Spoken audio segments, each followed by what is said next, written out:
And good afternoon. I'm Kim McAllister in for Nikki Maduro today. Nikki, of course, off at her second job, but I am here to hold down the fort and keep things going. I saw a story today that reminded me of Nikki, and it's all about ice cream. So I thought we could talk about that. I have put for you in the chat the link to dial into the show and comment. So if you'd like to be like a call in guest, a video guest, or just show just the gray picture, whatever you choose, I'm happy to welcome you today. And I welcome your conversation as well. Would like to ask you, if you can, to clicky the like button first thing right out of the gate. And of course, I would be remiss if I did not mention that, yes, thumbs up, the website, thenickymaduroshow.com, where the Patreon link is, where the PayPal link is, and much more. So please check that out. And thank you for all the ways that you help us, including just hanging out and being here. I just really welcome you. The super chat, of course, is live, and that's always pretty fun as well. So let us talk about ice cream. Do you remember when Nikki lamented the loss of the Choco Taco? Yes, I remember it well. Well, here we go again. Now, apparently, people are just noticing the toasted almond ice cream has vanished. It's gone. That's it. No more. Good Humor confirming that its toasted almond bar, which has been around since the 1960s, is no longer available. The ice cream maker saying in a statement, eliminating the almond coated vanilla ice cream bar was a necessary but unfortunate decision as it updates its product portfolio to reflect consumer preferences. What, people don't like almonds now? Is that what you're saying?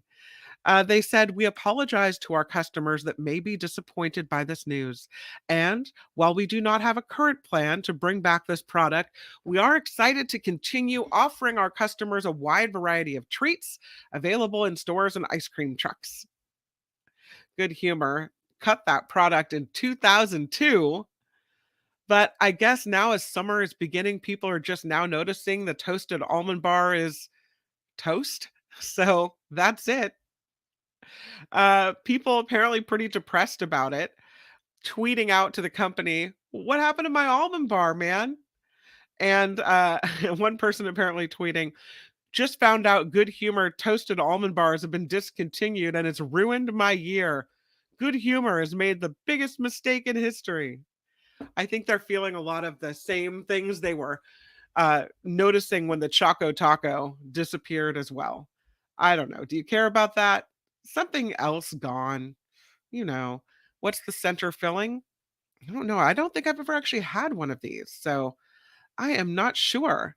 Wes, thank you for the $5 super sticker. I so appreciate that. Thank you. Thank you. Really nice. Um, Phineas, I'm off milk and just drink almond milk. Okay, that's cool. SF Tesla says almonds are actually good for you. So there you have it. Almonds cost more, Calvin. Maybe you think that's why they've discontinued the toasted almond bar. It actually looks good.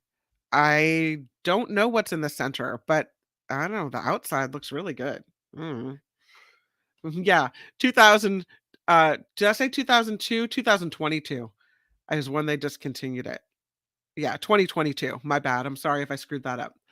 But yeah, so that's it.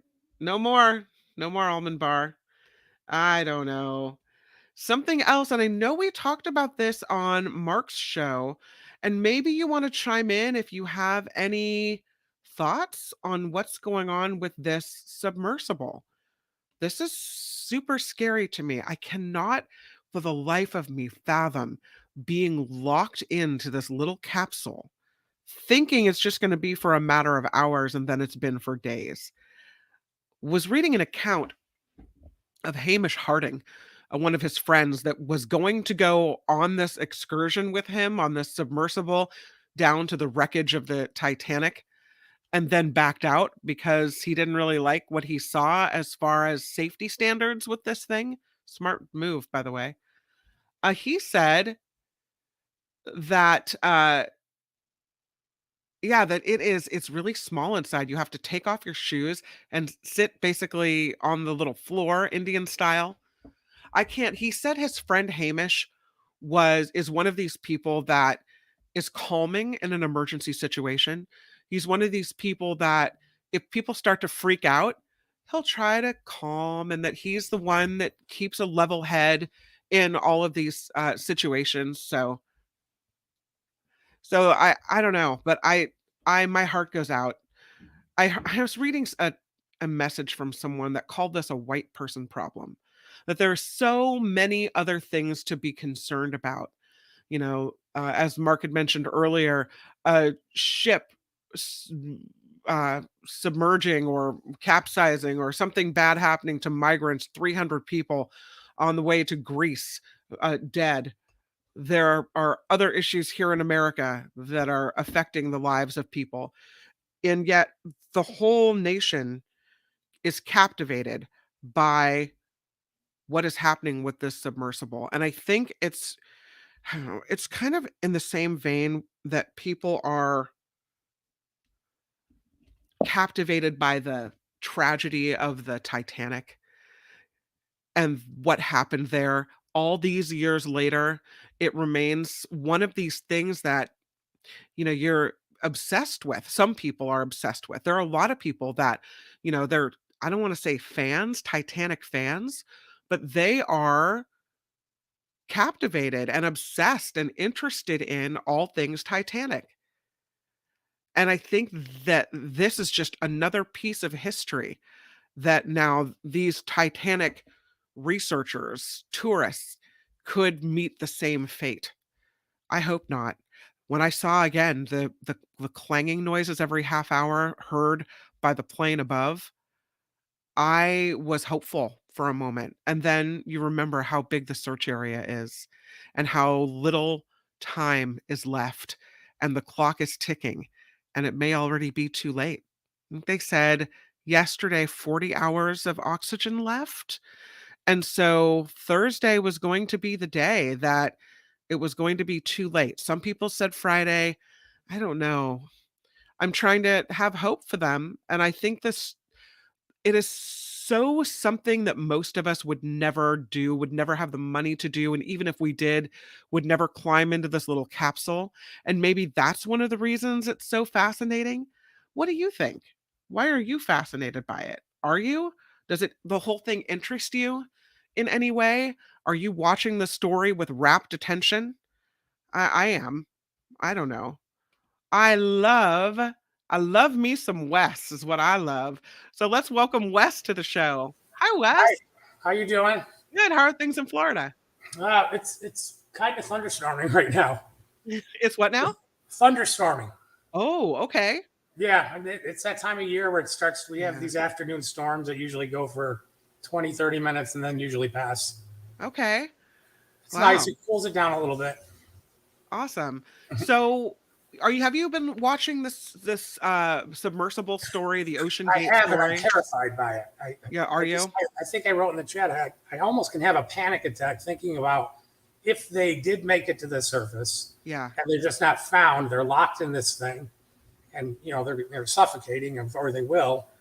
Or if they are stuck on the bottom, they're also going to suffocate. Just the thought. First of all, I'm scared of small Yeah. places anyway. So just imagining it can put me into like it kind of gives me the heebie-jeebies. So I recently watched this movie. It was recommended by Tim Sika here on the show. And it's this Disney movie that I watched with my kids about this group of kids that they're on a moon colony, but they travel to some area of the moon to kind of have this experience, and then one of them uh goes off to this different planet. Anyway, it's a sci-fi kind of Disney thing. But in one of the scenes, they're stuck in a place where oxygen is dwindling in a kind of a spaceship situation. And what they described, and I don't know if this is true, but if this is true, I think the panic of knowing you're going to suffocate is worse than the suffocation, because what they describe is, and I can only assume that this is correct, that when you have dwindling oxygen supply. The way you die is that you kind of pass out and slowly Oh, just go to sleep. And so it's not like this right thing where you're choking to death, but it's just, little by little, you're inhaling less and less oxygen and you drift off. And then there's no air. And then I guess it's a kind of a die and you're passing out unconscious situation. So hopefully that's it. if that's the way they die, I mean, I don't want them to die, but if that was the death, I can think of a lot more unpleasant ways. But I think it's that panic leading up to it that's the worst. That feeling of, are we going to make it out? And if they are on the bottom and they lost power, there's absolutely no light. Maybe they have their phones or something, but after a couple of days, your batteries are gone. That's it. Although these are super kind of, high-end people. Maybe they have like, jackets full of extra phone chargers and extra batteries, and who knows? I don't know. But it is petrifying just to imagine them in a dark little capsule at the bottom of the sea. I also find it sad some of the way that people are making fun of them, like especially on things like, I don't know if you use TikTok, but people are making awful videos of like them meeting the passengers of the Titanic, and they're putting the music together with graphics and stuff. It's just unkind. No, I hadn't seen No, that. no, there's literally hundreds, because I get bored sometimes and I just watch TikTok. Yeah. And so then when I have it on, basically I just peruse the different videos, and there's some really, really horrible ones that are out there. Oh, that sucks. That's awful. Mhm. Oh, no. Um, some people are asking some interesting questions. Here's one from Scott. Would you go to a Blink concert if your stepdad was underwater? Oh, I guess what are family members living their lives and going about their business and not worrying about it? I don't know. I don't know how you're supposed to react. Are you supposed to sit in front of a TV waiting for information? I don't know. Crater. Yeah. Kay in Santa Rosa says the movie was Crater. Loved it. I hope Crater is right. I hope that if that is the death, that it is a painless death. I hope so. SF Tesla says there's nothing worse than having that sinking feeling you could die, when you have the sinking feeling as the diving bell descends. Scott talking about what now? What do people think happened in the group? What do people think happens when you No. suffocate to death? I'm just wondering what the listeners here, what everybody that's in the chat are thinking happened to them. Everybody's got an idea. Yeah. Oh, where the submersible is, what happened to them. I think this, Wes. I think if the worst case scenario they were saying is that there was an implosion, that this hull made out of this material just shattered like a dinner plate and the whole thing just blew apart. But if they heard banging, if the banging was coming from them, and it was a banging that was heard every half hour, so like at intervals, right? If it was them that was making the noise, those that are missing, then it didn't just implode, which means they are likely either powerless or stuck on something. That's what I think. I don't know. Yeah, that's so sad. It's so sad. I just hope they had some resolution to it.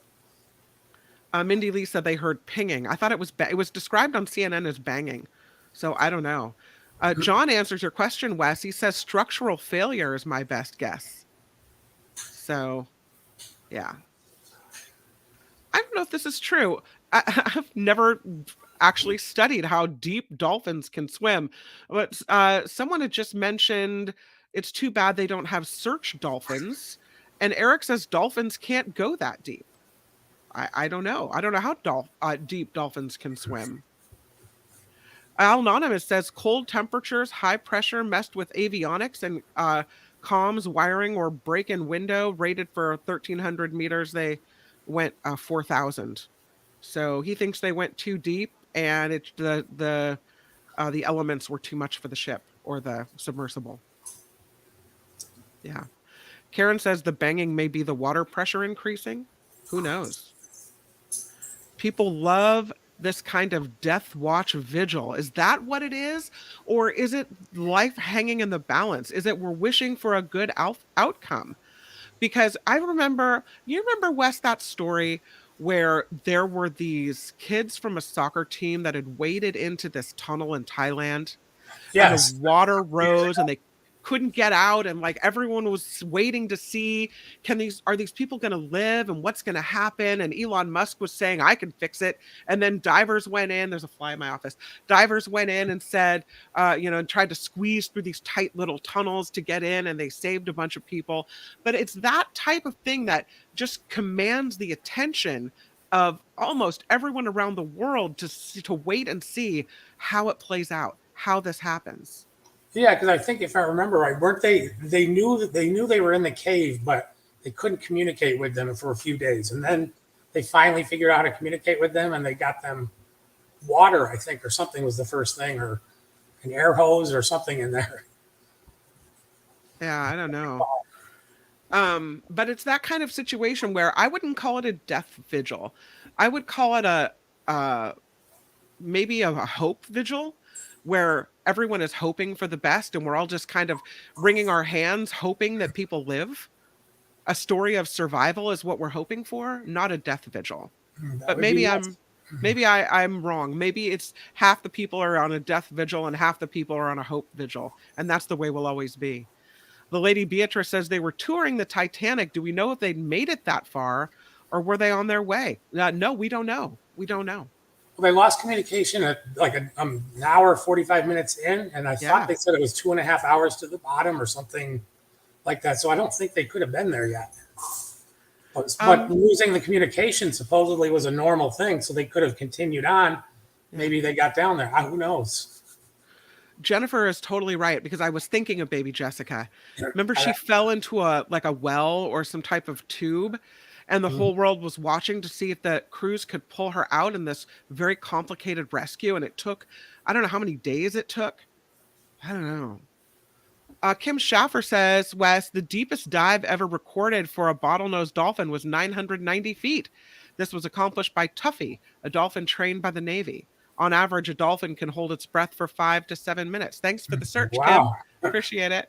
Yeah, who that's knew? still pretty deep. That's still pretty deep. But I just assumed that all ocean creatures could do anything they wanted to do, go wherever they wanted to go, but I don't know. Interesting. Wes, thank you for calling in. I thank really you. appreciate you taking the time. And thank you again for the $5 super sticker, which you so No problem. kindly threw at the show. Really nice of you to always support us. And I love to be able to thank you in person. Oh no, no problem. And I'd Yeah. like to ask everybody in the chat. You guys participate if you can. It's not scary. You don't have to put in video if you don't want to, and Yeah. it's fun. I'm glad you do it. And yes, it is fun. And you don't have to appear on video, although I do love to see you. You can appear with just the gray picture if you want to. So I will put that again in the chat right now. Thanks, Wes. Okay, thanks. Bye. Bye. Love Wes. Love me some Wes on the show. Again, let me right now put that in our live chat. So if you did want to pop in and say hello, you could do that, or you wanted to offer a comment on the ice cream or the submersible. After the noises heard, though, there are more search ships joining in the hunt for this submersible. That is happening as we speak. There are ships from the US Navy. There are ships from the US Coast Guard, from the Canadian Coast Guard, ships from France offering a robot that can apparently go down and search as well. This, they say, according to the US Coast Guard, is still a search and rescue mission 100%. They are not on death vigil. They want to find these people. So, that's the hope. A little bit more on what exactly this banging sound could be. Is it what we hope? Is it the people aboard the submersible? Or is it just some type of random sound? If it's at intervals, one would hope and think that it's being made intentionally and being made by people. But CNN had a deep sea explorer who was talking about exactly what this could mean, what this sound could mean. So I was hoping to show you what he had to say. Let me see if I can. I know I'm by myself, so let me see if I can share this with you. But kind of an interesting perspective when you think about what could it be? What's the possibility there that they could be banging? Could it be something else? So let's Search listen. operation to find that submersible with 5 people on board that went missing Sunday on a trip to view the wreckage of the Titanic. There is a new development in the past hour. Crews searching for the sub reportedly heard today banging sounds at 30-minute intervals. Then, after additional sonar devices were deployed, banging was still heard. Okay, this is according to an internal U.S. government memo. It was unclear exactly what time this banging was heard. A subsequent update sent tonight suggested more sounds were heard, though they were not described as banging. I want to bring in deep sea explorer and oceanographer David Gallo. David, thank you very much for being here. What does this development tell you? Well, immediately the first thing is it gets your hopes go skyrocketing up, but also it makes you think that, wow, time is really now against us. So it really encourages you to do something, but do it quickly. Because anyway, you have to be. There's a little bit of caution here because if you remember Malaysian Air, there were all sorts of bangs and beeps and pops heard that were positively this or that, and turned out to be none of those things. I'm not taking away from this, but it gets the hopes of the families and loved ones up, and it does cause an upbeat in terms of let's get this show underway. So I'm looking at it as a very positive sign. And now the next question is how do we find out and how do we investigate right away about what these David, sounds maybe? What about the every 30-minute interval? What does that tell you? I don't know. I'm thinking PH, my closest friend and colleague, is out there on that sub, and he knows what he's doing, and maybe he figured that that's the best way to have them recognize where they are is to. Yeah. So I mean, I don't know if maybe just because of the sounds, we're thinking we're too hopeful on this. All right. I would love to keep checking your comments and having a discussion about what's happening, especially since this is all playing out in the next 24 hours, I think, really crucial to helping these people survive if they are still alive. Karen says it was suggested the sub should have carried emergency buoys that could be sent up to the surface. So to let people know where it was. Yeah. Yeah, the Karen also says the sub has a history of problems. That's true. SF Tesla writing, I doubt the banging was a coiled carded microphone swaying and hitting the wall, making a banging noise, just because TV shows do that. Yeah, Mindy Lee hopeful. I'm hopeful too. What a joyful thing it would be if it popped to the surface and they took the screws off and opened the door and everyone was still okay, right? I sadly don't think that we're getting to the point where that's not a possibility. But the Coast Guard says it's 100% a search and rescue mission, so that's what we hope for. Let's get to some news here on the Nikki Maduro Show.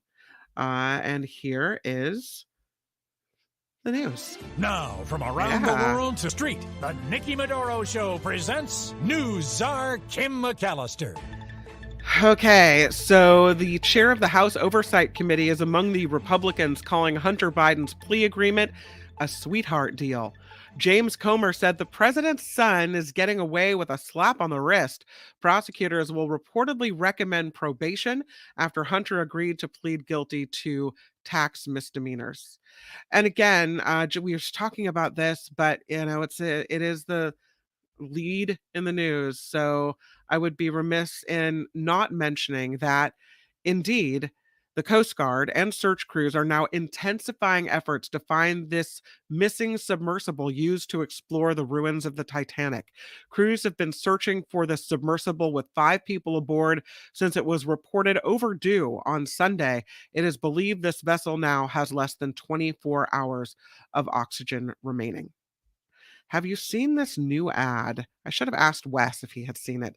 Have you seen this new ad about Trump and DeSantis? Sorry, I take that off, Mindy. I appreciate it. Um, it is. It's a doozy. Yeah, he's got more nicknames. They're coming out. A new ad from the Trump campaign is calling Republican primary opponent and Florida Governor Ron DeSantis Lockdown Ron over his response to the pandemic. The DeSantis campaign responded with an ad showing a compilation of clips of former President Trump praising Florida for staying open. DeSantis was among the last governors in the United States to impose a lockdown and one of the first to reopen as well, even classifying WWE wrestling as an essential business in Florida. So yeah, it was not like California. It was very lax. So if lax is what they're saying you should have done, which I disagree with. We didn't know. I think Governor Gavin Newsom protected people the best he could. I think as a business person, Gavin Newsom didn't want to see businesses tank or suffer, but put human life ahead of business, which is what something I would like to see businesses thrive, but not at the expense of our lives. So I think Gavin Newsom got it right and did what he had to do at the time with the information we had. But here are these two battling over, I stayed open, I did it right, lockdown Ron. So this is the latest from the Trump ad campaign. And of course, it would be a negative ad campaign. It can't be about, in my 4 years in office as the president, I accomplished XYZ. Let's go back to that. Let me keep doing the work I want to do for you. Like, it couldn't be a positive message. It has to be coming out of the gate, attack, attack, attack. Sorry, I'm supposed to be doing the news, not commenting. My bad. I'm sorry.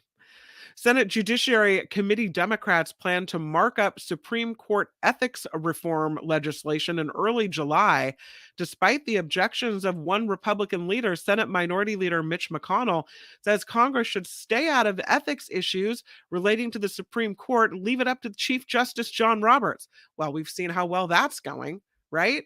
I mean, I don't know. You're going to leave it up to the judges who have shown time and time again that they like the money coming into their hand? Who doesn't? But not at the risk of ethics. According to a recent news report, Justices Samuel Alito and Clarence Thomas allegedly accepted expensive gifts and trips from wealthy Republican donors without disclosing them.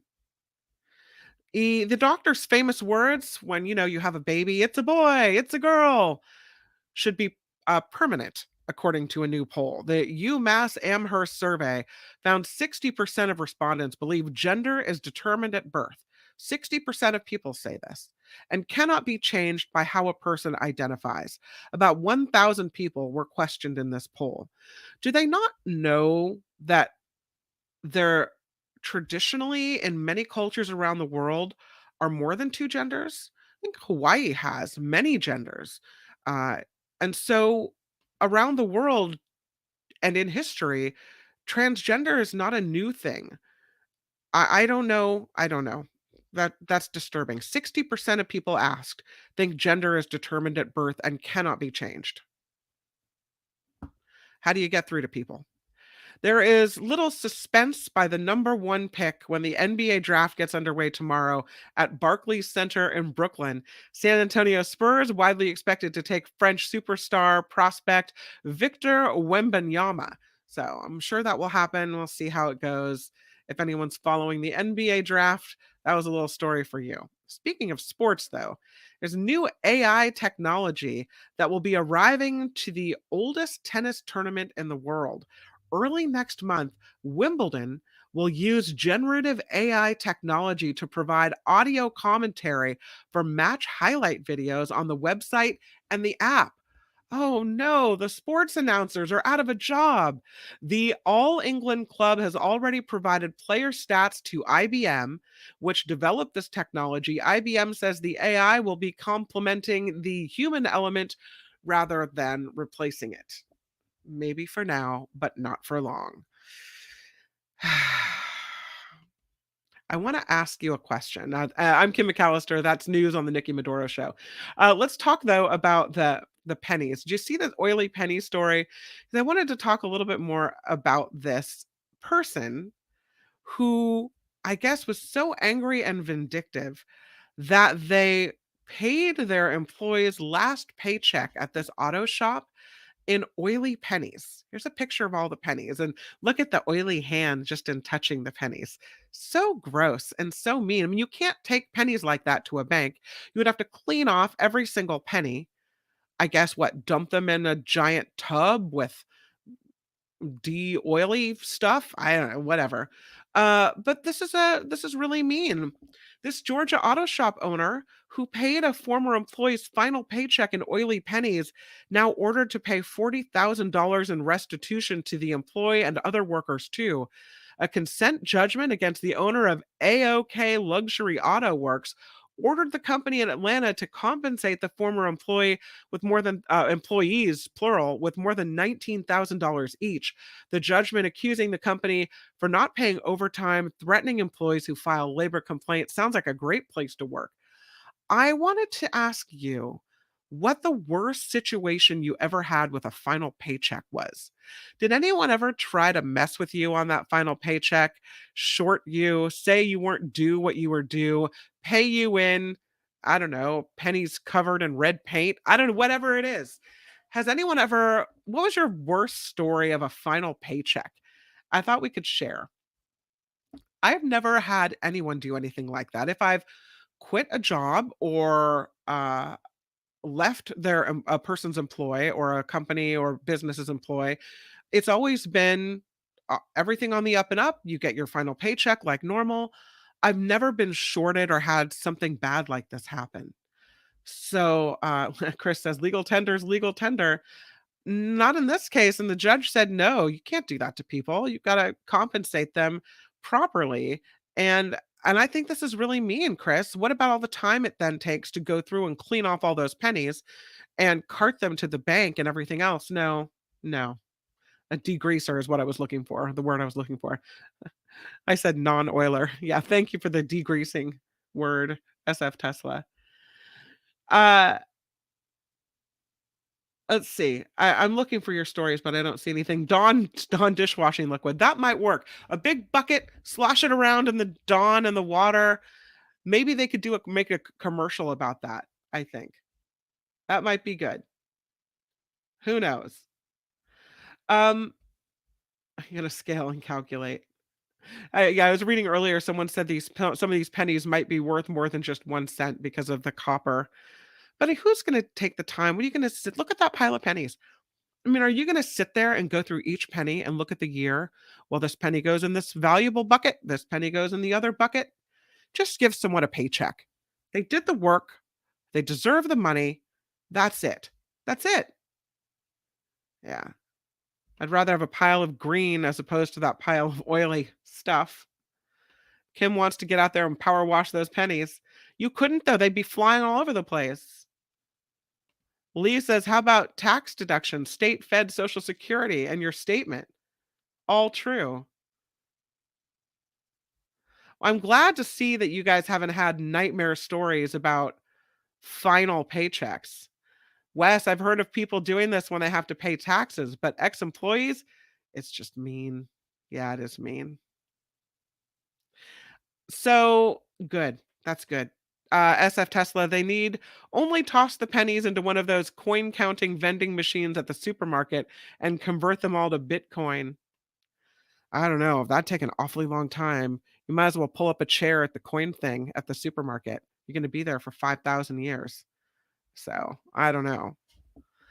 All right, let's get into the Hunter Biden story. Let's talk a little bit about it because, I was reading a story this morning where there were people in Congress complaining, Republicans complaining, that there's a two-tiered system of justice, right? Complaining about the Department of Justice, that there's a set of rules for Republicans or people that you want to punish, and then there's one set of rules for people that are on the up and up, or Democrats or people that are, somehow better than, I don't know. The Republicans are saying Hunter Biden got this sweetheart deal, while former President Trump has been criminally indicted.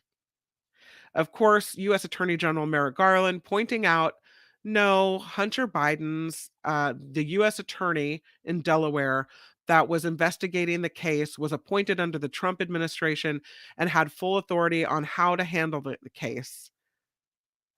And I guess, I wonder if you think it's a two-tiered system of justice. Do you think he got a sweetheart deal? Do you put any stock in that?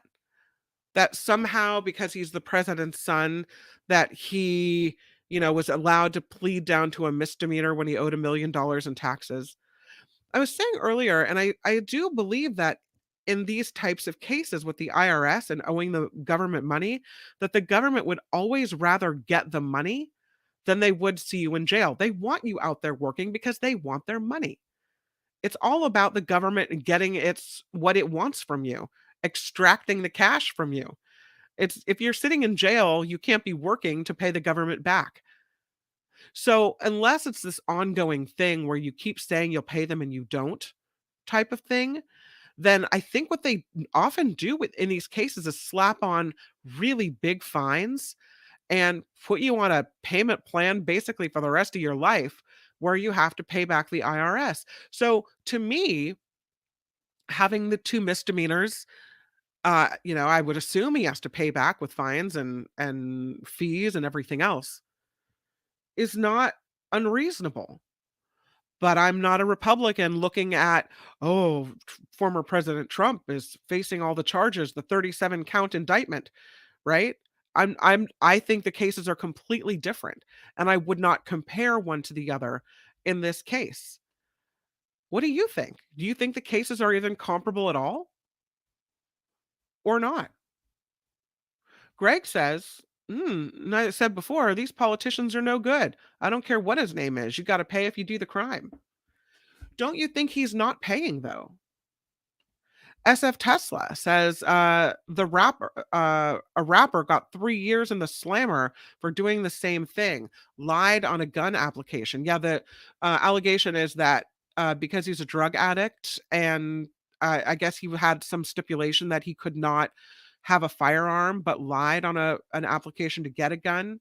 And so that was the gun charge that is now apparently because of that gun charge, it's not necessarily dismissed, but he's being able to serve time um, on parole. So a supervised release. And if he does the supervised release and has no more issues, then that charge will be wiped away, is the way I understand it. Kushner got $2 billion from Saudi Arabia. Republican crickets on that.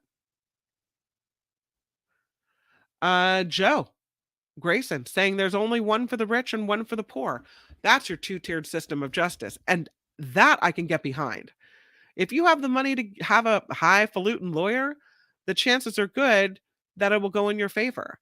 But for the majority of people stuck with public defenders or that are, poor and can't afford to pay exorbitant fees, you're going to jail, and it's very likely. The very definition of a sweetheart deal. I just don't see it as that. I see it as a way for the government to get his money, but I mean, I'm open to your opinion. Talk about why. Kim says he paid the taxes and he still got charged, so it's not a sweetheart deal. Mindy says she feels sorry for President Biden having such a troubled son.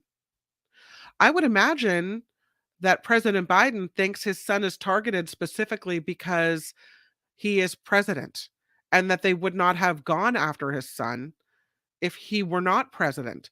And so I would imagine there's a feeling of guilt, maybe, of feeling somehow responsible that your son is now having to deal with all this stuff. I don't know. Eric agrees it's two-tiered, but it favors the rich regardless of political party. Truth, Eric. Nick says Hunter took a plea deal like 90% of criminals. Trump was offered a chance to deal, and he refused. That is true. I don't know. I just don't think the situations are comparable. I don't know. How do you compare top secret files to taxes? I understand he had paid the taxes. Trump did not turn over the files. Yeah, it's true, Cheryl. In one case, You have someone who owed the money, maybe didn't pay it in the fashion it was due, owed the money, paid the money. I don't know Hunter Biden. I'm not a fan of Hunter Biden. I do like his dad. I didn't vote for Hunter Biden. I feel bad that if he was caught up in all this, if he did something wrong, he should fix it, and it looks like he has. I don't know, OCB, when you say it's the very definition of a sweetheart deal. I don't know. Oh, because it's no jail time? Hmm. He didn't go to jail, says Mike, because he paid the money. Paid it back.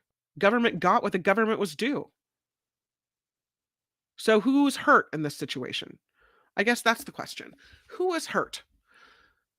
The government was hurt by not getting the money when it needed the money, I guess, but the money has been paid, right? So that's done. No one hurt in this situation. You could say the American taxpayers were hurt because we collectively didn't get paid as the government in a timely fashion. But again, money has been paid, done. But Trump did not give those boxes back. And they're back now only because the government came searching and took them back. Different. Mike quotes Wesley Snipes as an example. Wesley Snipes, I think I've told this story before, Mike, but Wesley Snipes is the celebrity that I've met that was the rudest person, the meanest one. You're working in radio, you've got a lot of people come through usually the radio station, or you are sent out to interview a lot of people. But Wesley Snipes, I was sent out to interview him at a nightclub, and he saw my microphone and looked at me and made this like put his finger in front of his lips like he wasn't going to speak, or wasn't going to say anything. No matter what I asked, he just put his finger in front of his lips. Get it that you don't want to be interviewed, but at least be polite about it. He was really rude. I was not sorry to see him get in trouble, I have to say. Mike says you compare because one is named Biden, the other named Trump.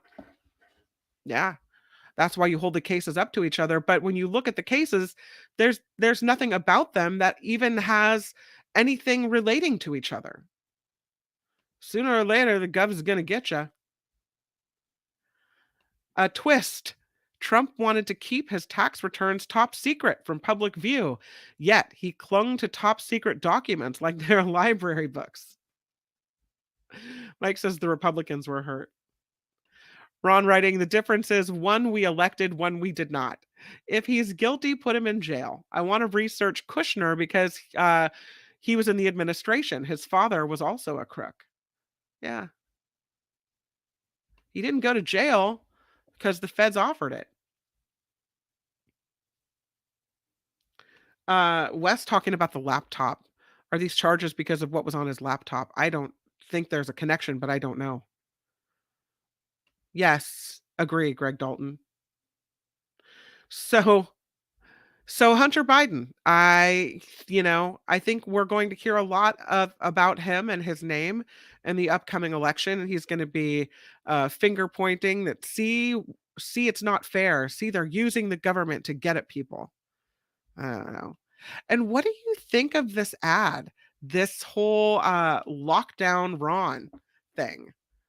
Do you think this is, here they are battling over the microphone. Look at Trump. He looks like he doesn't want to let DeSantis speak even then. Do you think, though, that it's a good idea for President Trump to put out an ad with more nicknames, with more name calling? I don't know. I think it's on point for the former president. But I just it's so negative. He really could have done something differently here and surprised people, but of course he did not. Lockdown Ron. And at the heart of the matter, it's just not even true. So, I mean, if, and that is something I would look at in a negative way, that he waited to close and opened really fast. So I don't know. Putting business over human life when you don't really know what's happening. I would think that's bad. But we're going to call him Lockdown Ron from now on. Is that how it's going to go? Joe don't need any help. Yeah, I don't know. I have not seen the full ad, and I don't know if I'll get dinged for playing it or not. But I kind of want to, you know, I kind of want to see what they're saying, or how negative this ad is. So, yeah, I'm gonna try to look for it here and see if I can't play it. So, oh, we can really talk about it and see what it means.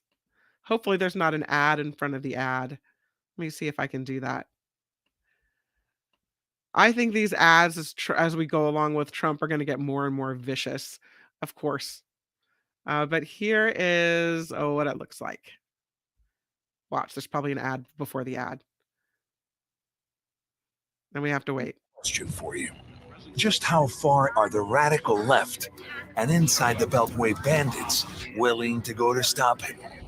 We all know they hate him for winning the fight to protect life, for exposing their deep state, for draining their precious swamp. And they already know he'll crush Biden. So much there. Wow. Fact check and dispute. But what are they trying to accomplish with that?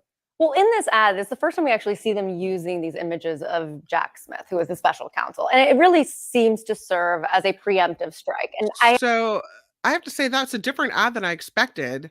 I don't like that they used the video of President Biden falling. I think that's mean-spirited, of course.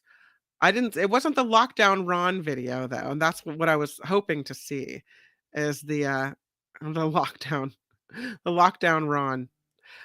Well, if you find the ad, please send me a link to it. I'd love to play it. There's a Republican group apparently opposed to Donald Trump, and they're also running an ad. They're doing it on Fox News this week. I guess it makes the legal case against the former president, using Trump himself to make the case, which is interesting. I kind of like to see Republicans standing up for what's right, at least having some morals to go against someone I believe is a liar, a crook, and a thief, which is Trump. So, I like the Republicans that ran the ads in the last election. I like to see this as well. So let's take a look at this. If we have the words. Why not just hand them over then? Because I had boxes. I want to go through the boxes and get all my personal things out before I send boxes. Okay, let me rewind it so we can see it from the beginning. This is the ad.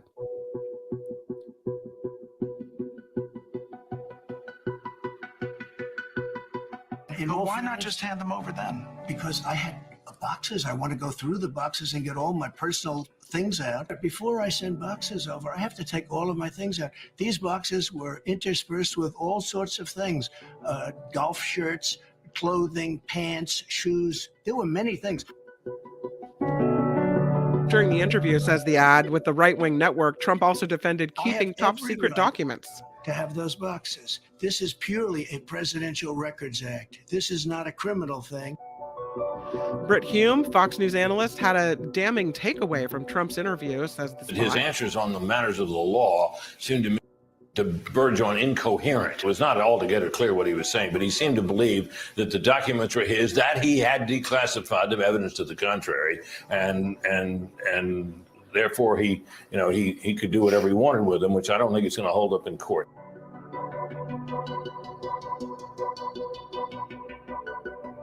They've launched one hoax and witch hunt after another to try and stop our movement and thwart the will of the American people. The ridiculous and baseless indictment of me by the Biden administration's weaponized Department of Injustice will go down as among the most horrific abuses of power in the history of our country.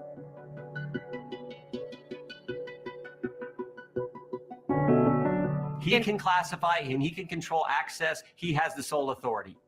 In this indictment, he states on at least one occasion that he did not declassify the information. When he's showing a document to somebody who doesn't have a security clearance, I might add, he says explicitly that it is classified. He didn't declassify it.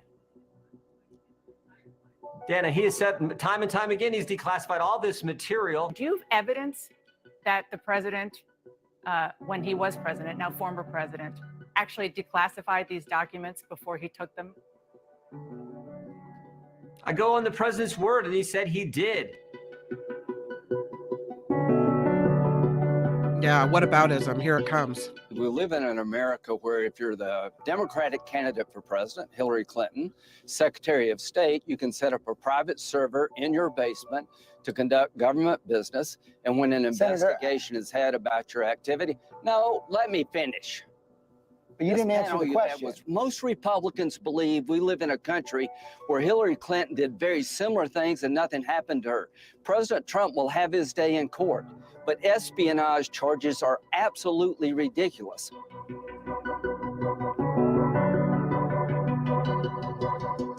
If even half of it is true, then he's toast. I mean, it's a very detailed indictment.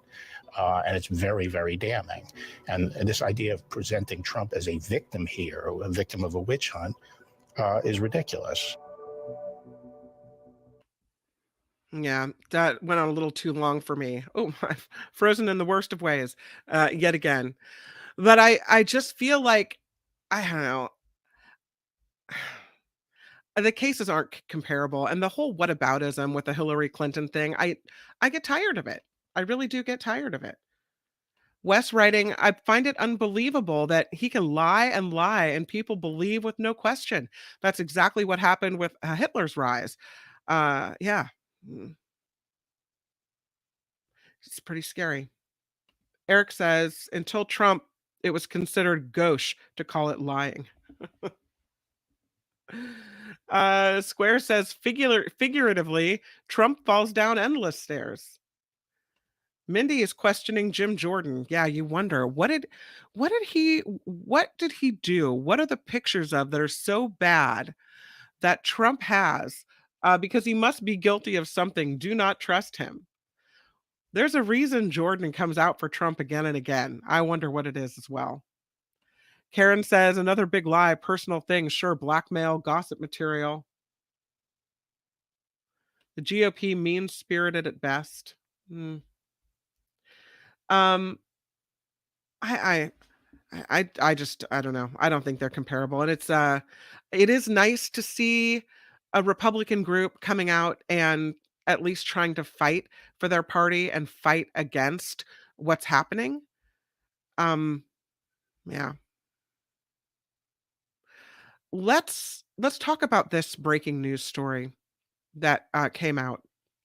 And it's about the Parkland school shooting in Florida. There is an officer, a former school resource officer, who stayed outside during the shooting. Do you recall that?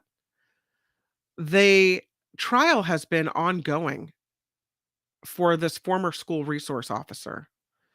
Of course, in Parkland, Florida, 17 people were killed and 17 wounded during this mass shooting at the school in 2018. The prosecution today resting its case. They say Scott Peterson, not the Scott Peterson in California who killed his wife and fetus, but Scott Peterson, the former school resource officer, then a deputy with the Broward Sheriff's Office. They say, as he was a law enforcement officer who failed to appropriately respond during the shooting at Stoneman Douglas High School, despite years of service and active shooter training.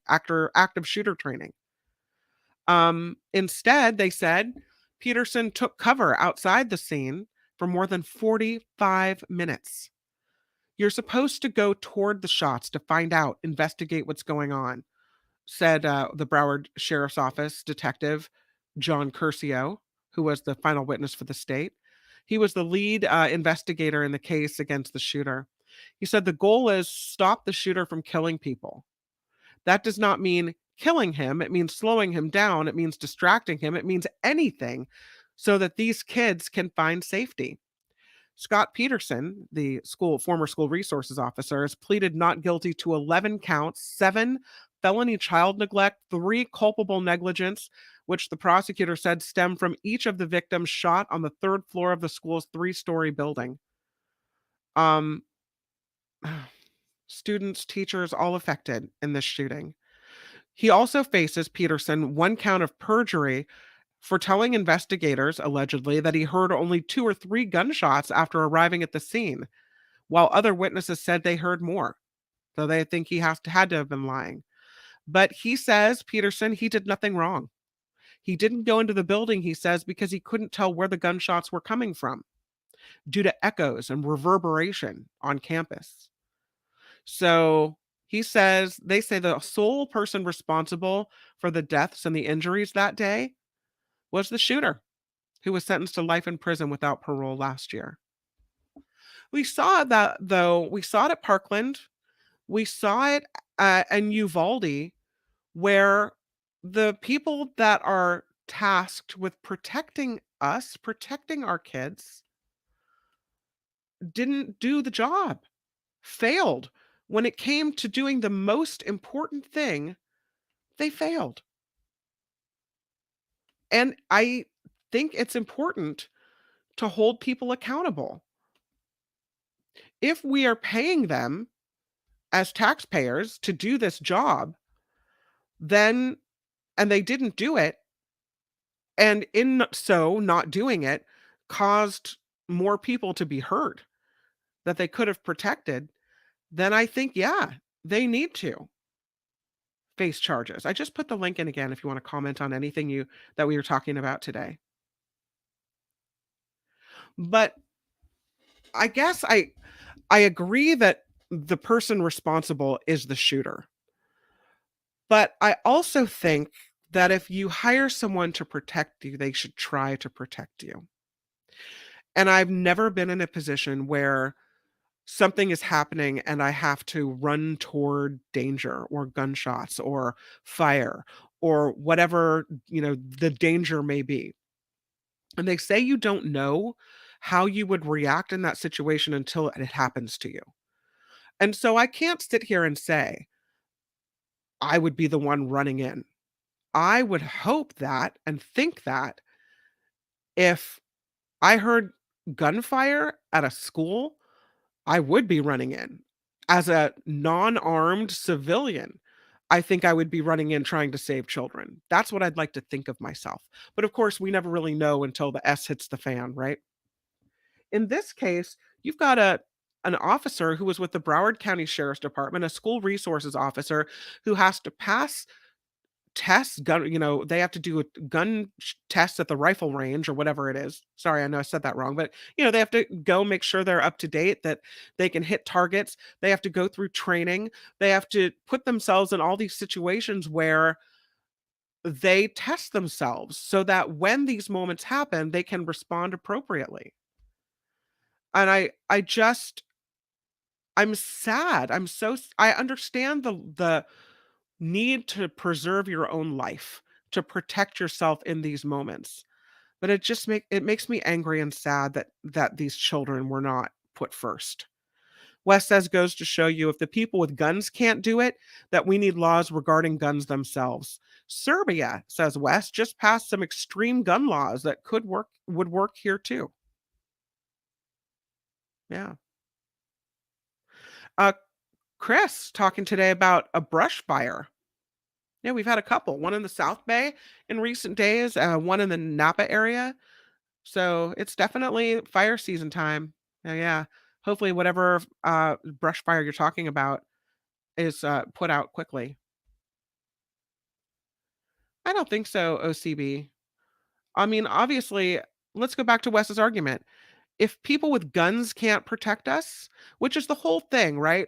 Well, if we all don't have guns, then the bad guys are going to be the only ones with guns. And then what will happen? Then the bad guys will run rampant over us all. Well, Wes says if the people with guns can't protect us, then we need laws regarding the guns themselves. Seems to make perfect sense to me, OCB. but expand on your argument. I'd love to contemplate and discuss if you don't think that is true. And I would invite you to check into the show. The link's in the chat. There it is right there. So if you want to have a debate about it, talk about it, really hash it out, let's do that. I welcome it.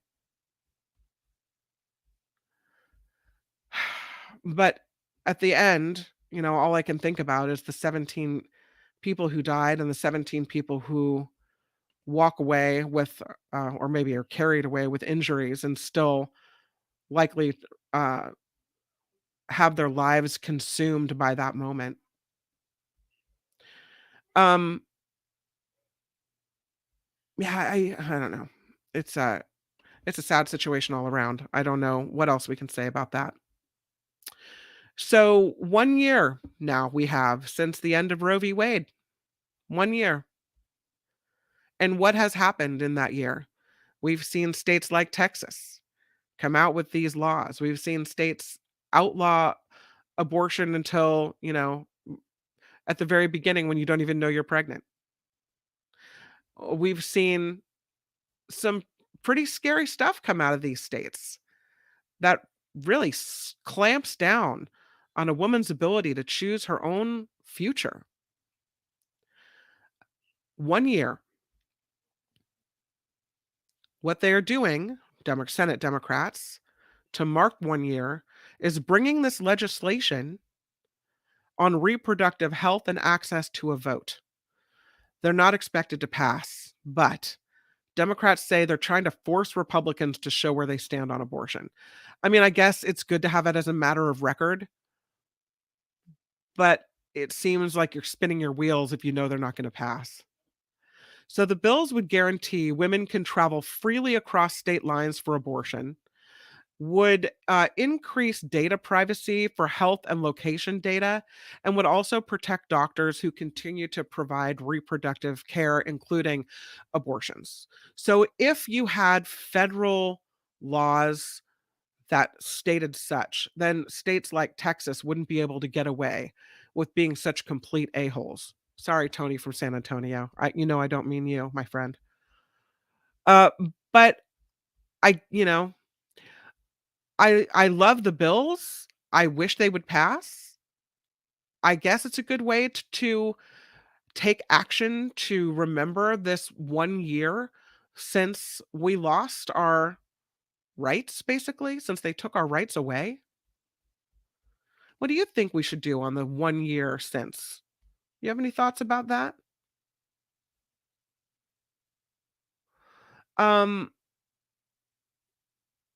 Yeah, Chris, I see your comment and I just don't feel like it has any bearing on what we're talking about. Tony from San Antonio, hello. I just mentioned your name and here you are. Uvalde proved good guy with a gun argument is BS. The officers ran, literally turned and ran from the gun, not the person, the gun. BS argument. Yeah. Some states, writes Karen, have rejected the anti-choice laws now. Yeah, I think we just saw it in at least one state that they were affirming the right to cross state lines or to have freedom of choice. So in some states that's true, but it should be in all states, I would argue. Lori asks if school resource officers are paid the same as regular officers. I believe so. They still work for the police department. They just happen to be assigned to a certain task. Like some officers are assigned to the narcotics task force, some are assigned to the airport, some are assigned to whatever division they're assigned to the school. Wondering if the school resource officers have the same kind of under fire training and the Hogan's Alley training the FBI and SWAT have. Are they really trained and to be prepared to run into active gunfire? Given the state of America, I would say they're the people that need the training first. And I think they do have it. I think all officers that work for the city police department, whether it's city, state, or federal officers, they have to undergo mandated training. So that would be my thought. And I think the requirements are different for every department. Wes is with saying, talking about the abortion issue. My body, my choice was a big thing during mask mandates, but not for women's choice. I would just argue that mask mandates and vaccine mandates during COVID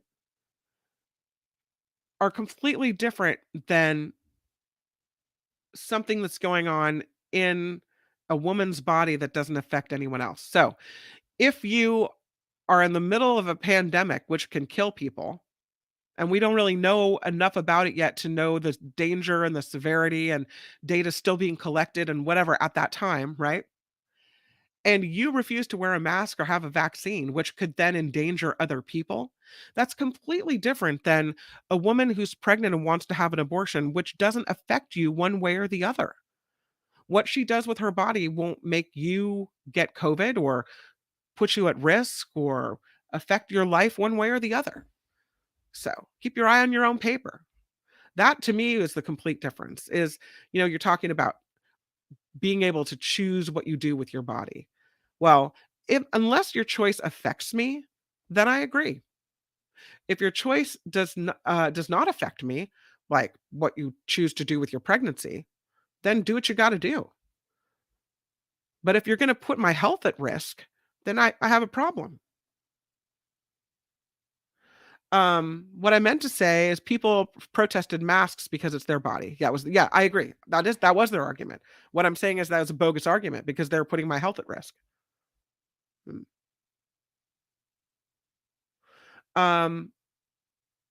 Karen is hopeful, and I love your optimism, Karen. I think all of these GOP instituted laws will fall eventually. I don't think so. And here's why, Karen, because I don't know if you saw all the Trump appointed judges. There's an awful lot of them out there.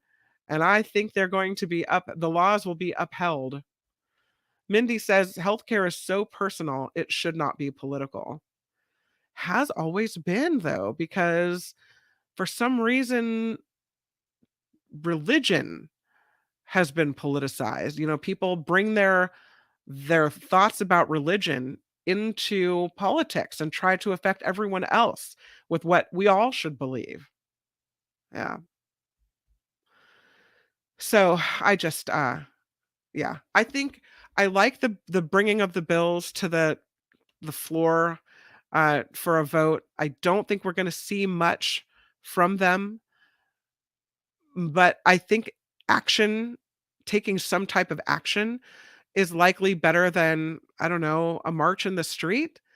The biggest action I can think of is something that Michelle Obama said the other day, which is, on Juneteenth, she said the biggest thing you can do is register to vote. Biggest thing you can do to take action to remember 1 year since they took rights away from women is to register to vote and vote. And there will be people that say it doesn't matter what I think, because I have seen some contests come down to a handful of votes.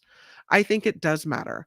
And the more of a wave in support of women's rights we can muster, the better off we will be. This is my personal opinion. All right, let's do a little bit of news. Here it comes. Now, from around the world to up your street, the Nikki Maduro Show presents News Czar Kim McAllister.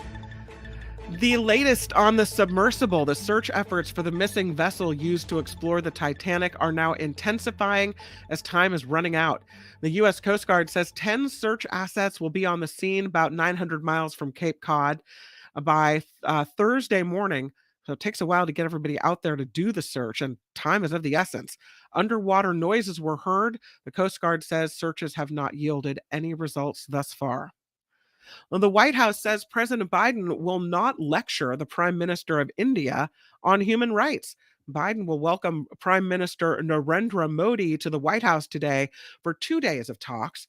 Two leaders expected to announce agreements on a variety of issues, including defense, artificial intelligence, and quantum computing. An explosion in central Paris has left more than 24 people injured. French police said at least 29 people were hurt in this blast, 4 in critical condition. Crews continue searching for 2 missing people in the rubble of a damaged building that housed a design school. The Paris American Academy is attended by mostly international students, many of them being from the United States. And this is where that blast occurred. They say it was some type of issue with gas, a gas explosion in this area. I don't know if you've had a moment to see the pictures of what happened there, but here's what we're looking at. It is a building. I guess now we know it's the design school. Look at that. I mean, the facade of the building is blown off. It is on fire. Part of the building hanging down. Nothing but smoke and rubble. It looks bad.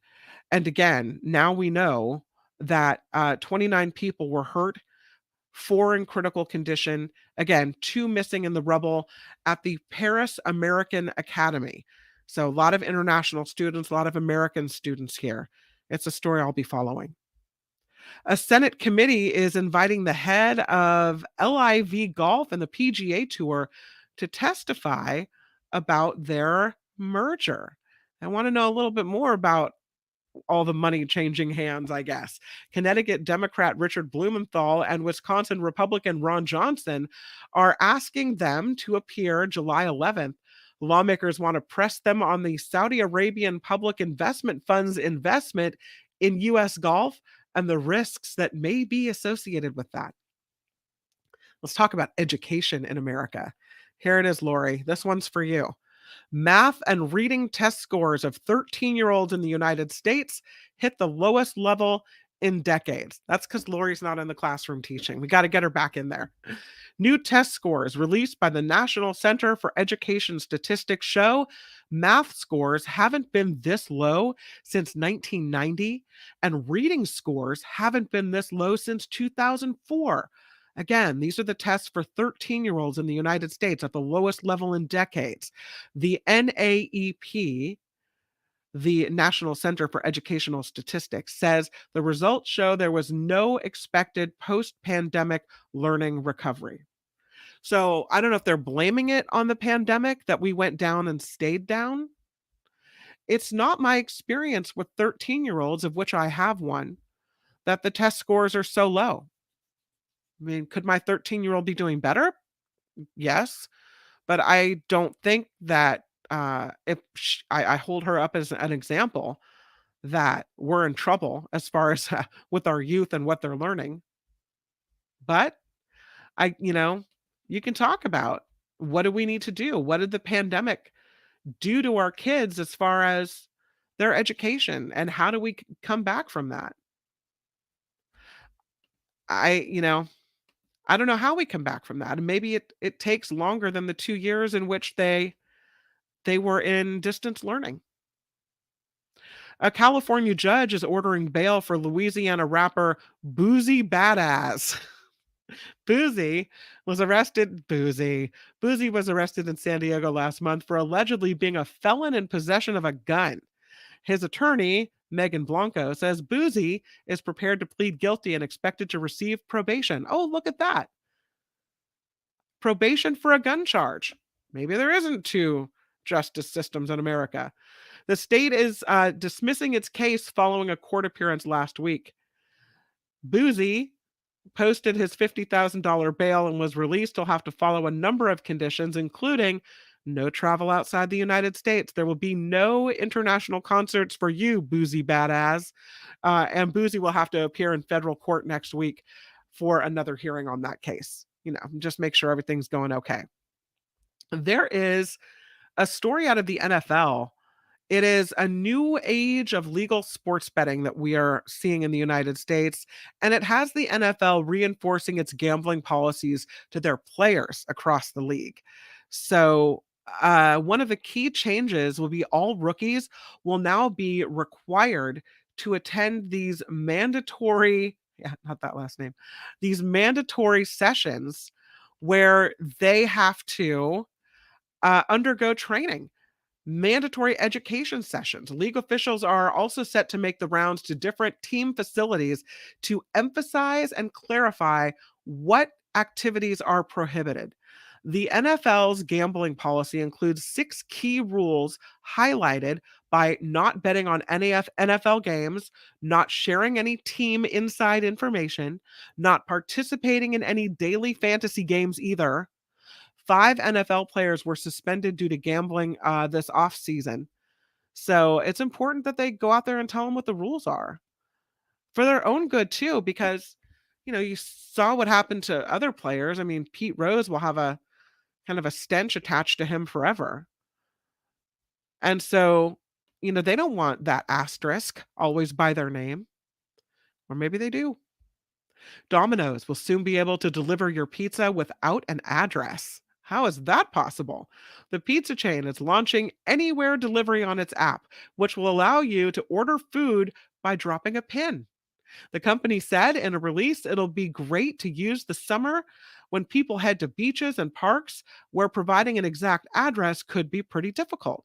So customers will be able to track their order's location and get text alerts about their delivery.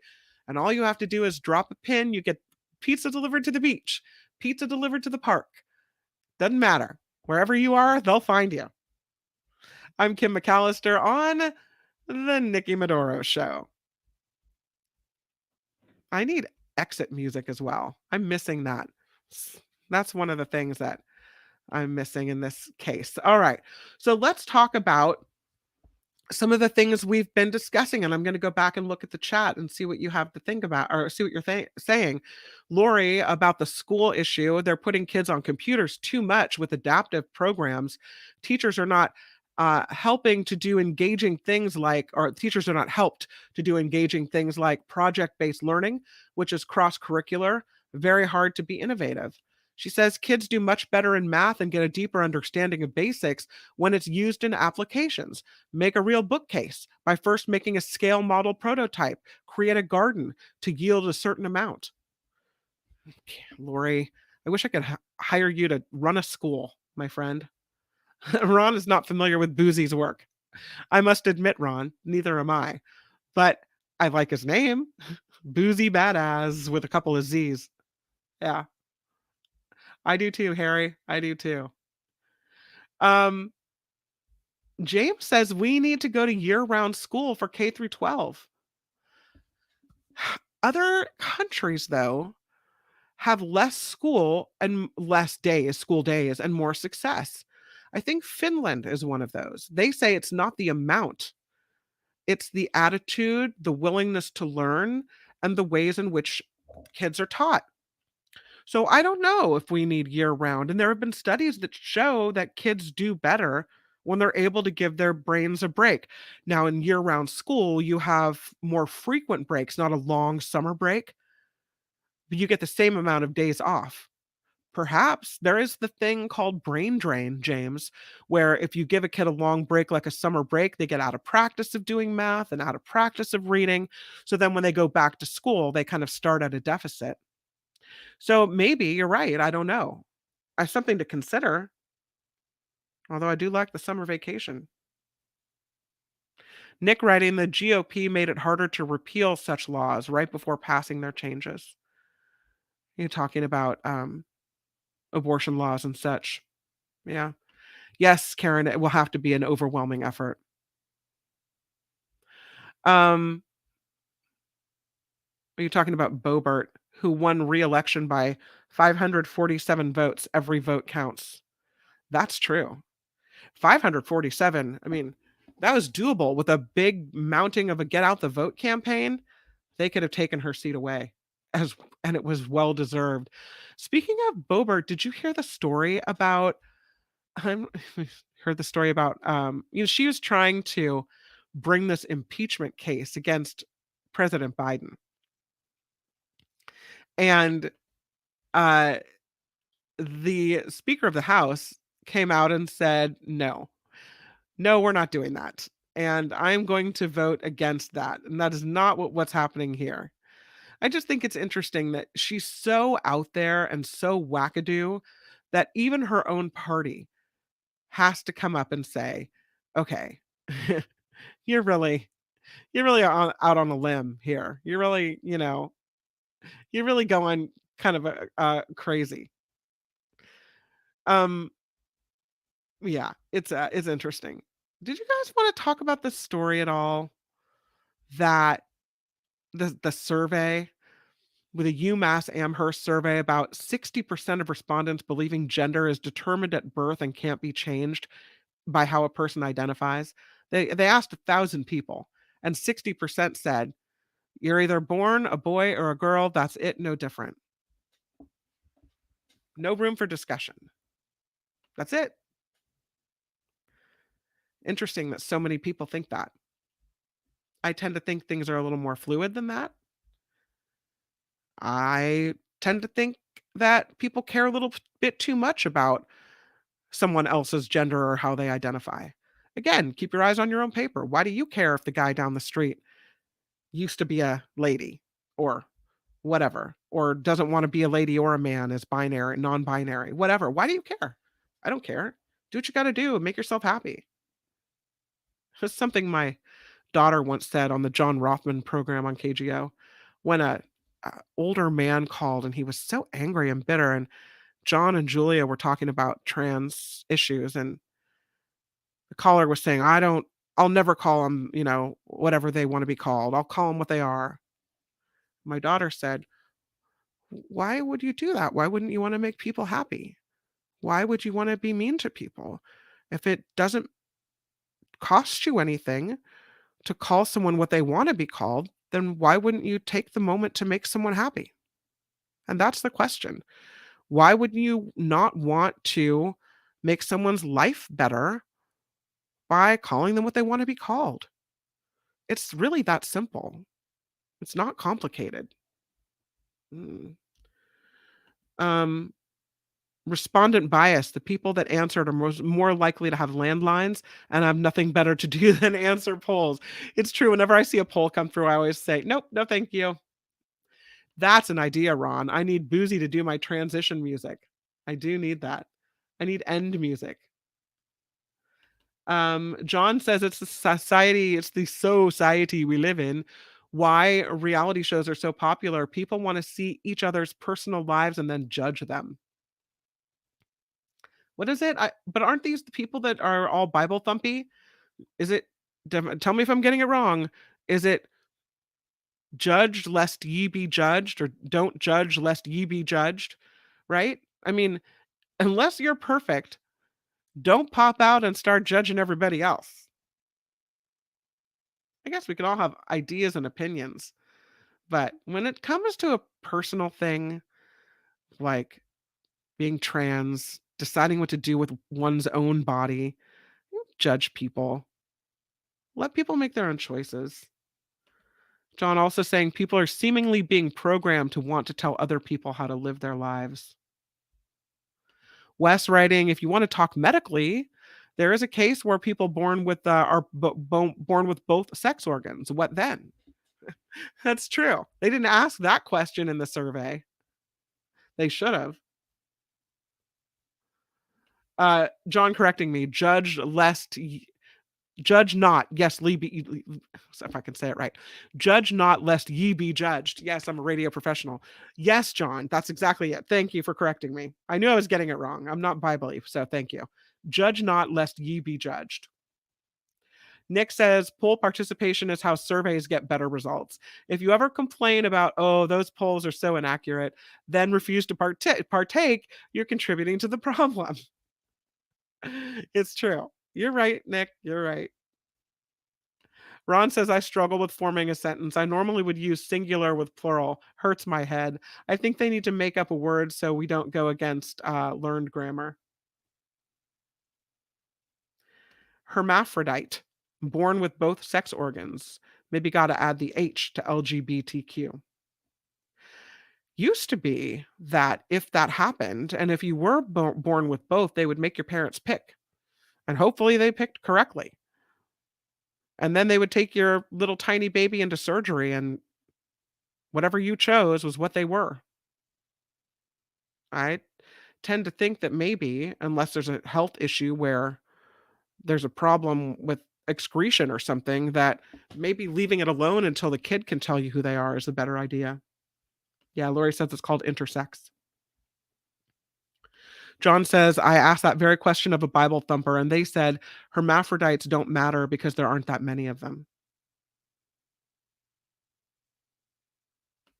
Harry says, why is the smaller government, GOP, so intent on legislating their big government morals into law? I don't know how I educated. What did I say? I don't know you're welcome, Anonymous. I'm not sure what I said, but right on. Glad you learned something, whatever it may have been. Excellent. And it's true that, as John did right earlier, we do like to peer into other people's lives and put our own values and morality on everyone else. And I don't know how we get away from that. It's something people have always done.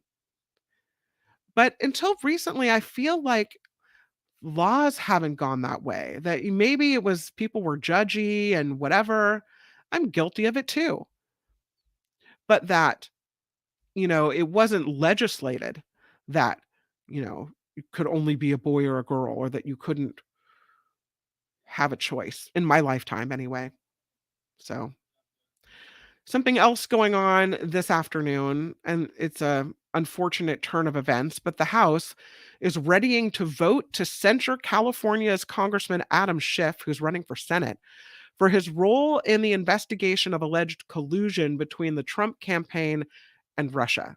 Was it bad to investigate that? I don't think so. I still think there was collusion. House Republicans defeated Democrats' attempt to block the censure this afternoon, and a final vote is expected to pass along party lines this evening. Can you believe this? What is the world is happening in America? This is what they're focused on. Republicans tried to advance a similar censure measure last week, but 20 Republicans voted with Democrats to block the move, objecting to the language that could have resulted in a $16 million fine for Schiff. The provision was removed, and now it has full GOP support. So it has no fine attached, but now Adam Schiff will likely be censored by the House. He's running for Senate in California. Do we care that he was censured by the House for partaking in the investigation of the alleged collusion between Trump and Russia? I celebrate him for that. I don't have a problem with that. I think that's what he should be doing. It's why I would want him there. It's why I would vote for him, really. So to me, I don't care if they censure him. Now, there are some censures that I think sting to me, and I don't know. I mean, when you have this official censure, it should actually mean something. So if they censure somebody like George Santos, who lies and lies and lies, then that's, that means something to me.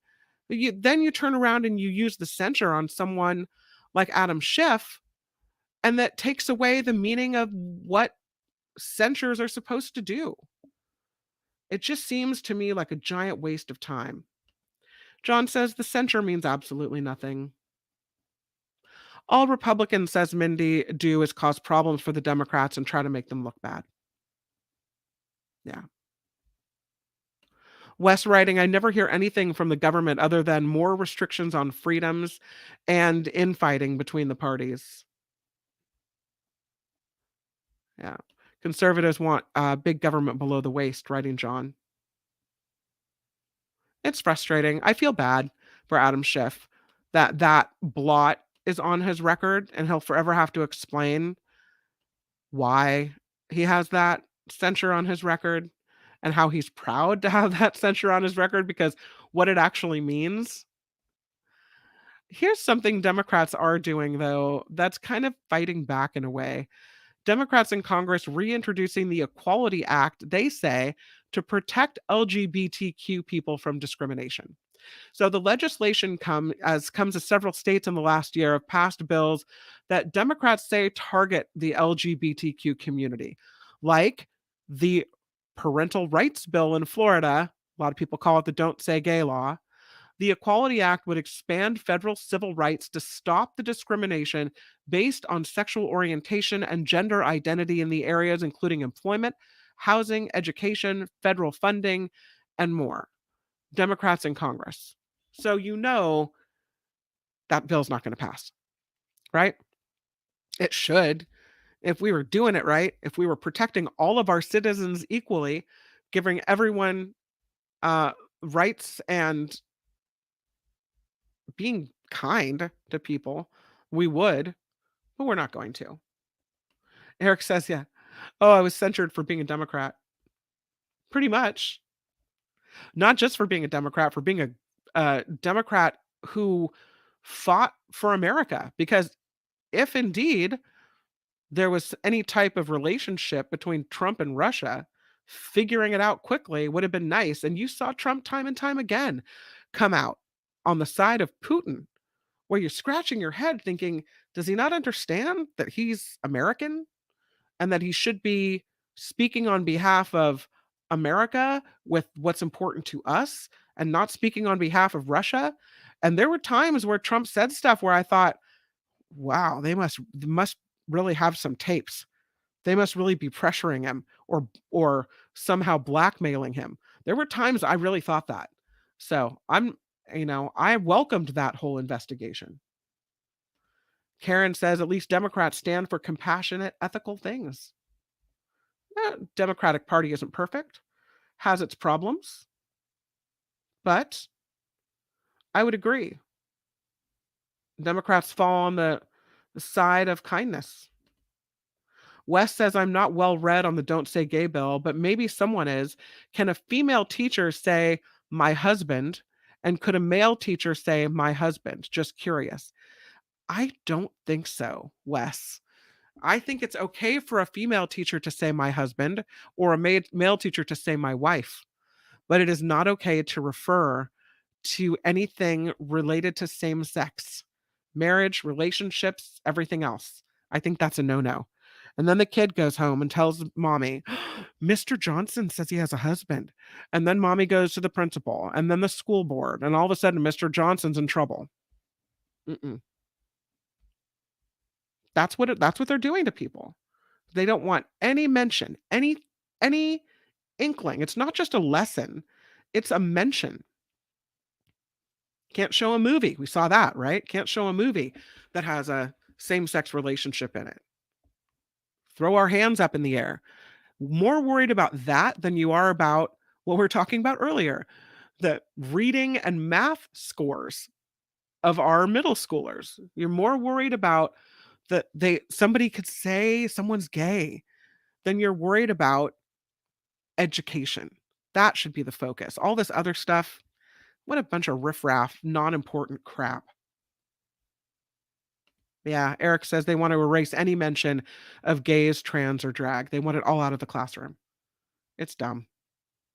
Dumb, dumb, dumb. Dumb, dumb, dumb. That should be my my transition music. Dumb, dumb, dumb. They want LGBTQ plus to just not exist. Or go back to where it was, Eric, I would argue, and exist in the shadows. Right? What was it? Don't tell. You're not allowed to speak about it. You can be it, but just don't say it. Ask, don't tell. They're more worried about people being gay than they are about school shootings. And how sad is that? The action is not put where we need it. It's put on all these distractive, lame things and not on the things that really need attention. Harry calling it a GOP culture war. It'll cost them in the next election. Don't ask, don't tell. Thank you. Didn't come to me when I needed it, so thank you for providing it. Calvin, always here for me, backing me up. I appreciate it. All right, it is time for us to end the Nikki Maduro show. But before we do, I want to thank you for the support. Nikki and I are really fighting to keep this one on. Of course, she's got a second job in San Francisco, so there will be times where I will take the reins and keep the show going. And that's really what we've been doing today. I love having the conversations with you. If you can throw a couple dollars to support the show, awesome. We love it. And Wes, again, thank you for the $5 super sticker. And Cynthia Jeffrey popped in with a $10 super sticker. So bigly appreciate you, Cynthia Jeffrey, for being here, for supporting the show, and for participating as well. Thank you so much for doing that. Do want to let you know that the super chat is live both now and even after. So if you're watching the recorded version, you can still contribute in the chat. And you can always, for free, thumbs up to support the show. That's a big deal too to us. So thank you for that. It lets YouTube know that you're watching, puts us higher in the rankings maybe, and helps other people find us more easily. You can also support the show with Patreon and PayPal, and all of those links and everything you could ever want from the Nikki Maduro Show is on thenikkimaduroshow.com. So for now, we will end the show with Jacob, and I thank you for being here, and I will see you tomorrow for more discussion. Nikki, you're all so awesome. You're proud, like a beautiful blossom. You're also the best. I really can't rest. You're all so awesome.